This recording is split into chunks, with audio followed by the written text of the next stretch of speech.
Hi, my name is Ross Gumbley. I'm the Artistic Director of the Court Theatre. I'm here in the rehearsal room at the Shed in Addington with Roger Hall.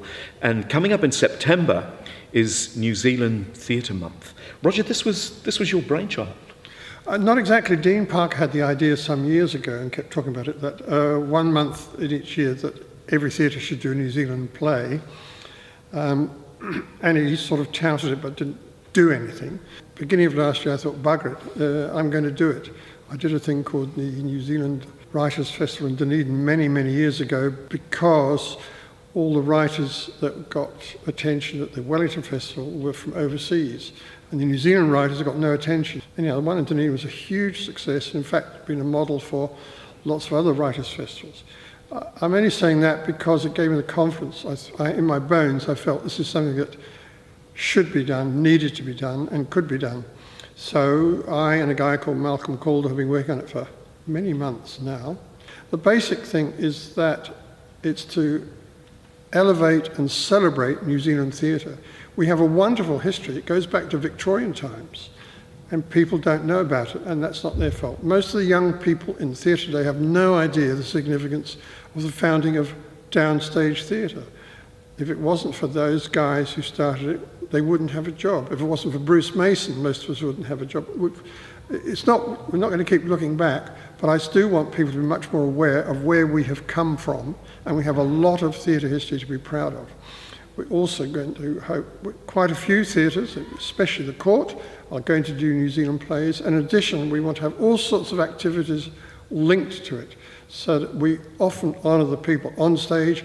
I'd like to see much more recognition to the backstage people who all these skills we see and it almost passes us by, and they need to be honoured much more than they are at the moment.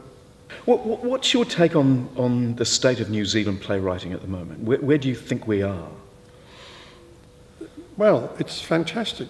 I mean, there's something like a new play, equivalent of a new play done almost every day, really. It's a lot, put it this way, there's a lot of it about.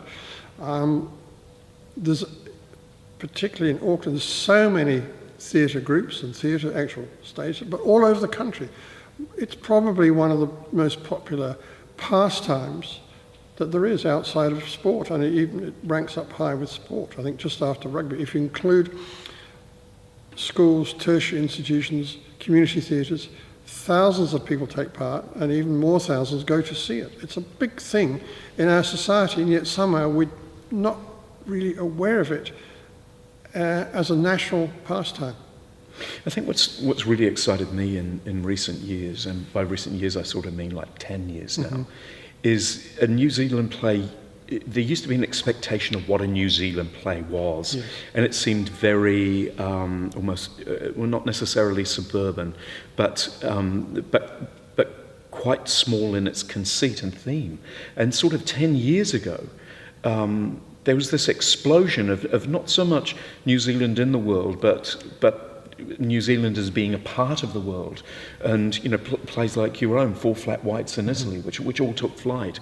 Dean Parker's Midnight in Moscow, set in the New Zealand legation in Moscow, and that seems to me to be, in the last 10 years, the incredibly exciting is that what exactly is a New Zealand play? Well, that's what I used to say. Geography is no longer a problem. Right. When I started, that you felt a huge disadvantage because we're living on the wrong side of the world. Whether you were an actor or a writer or whatever artistic field, you felt cut off. Everything took months to get here and so on. And I also used to say when I first started that if it said New Zealand play, people avoided it. Or my standard joke is you had to put a New Zealand play on like a government health warning. But there used to be, and then it changed. Where there was a saying I remember about almost a decade ago that the safest bet in New Zealand theatre was a New Zealand comedy, but the biggest risk was a New Zealand drama. Do you think that's still true? It's not a bad summary. People do love comedies, and if you look at West End and so on, comedies are still hugely popular. But when Middle Age spread, went from little circa theatre in Wellington to the West End in London, it was very nice for me, but it also meant, my God, It means even though we're living here, it can end up there. And it now applies to actors. It makes no difference. And we've come a long way, and really it's not a novelty. A New Zealand play isn't a novelty now.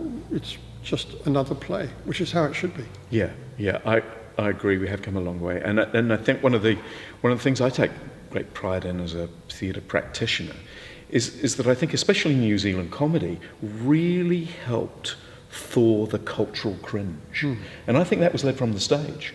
A lot more than other art forms, which I think still struggle to sort of de-yoke themselves from, if it's from New Zealand, it can't be as good as something from overseas. There was a lot of that too.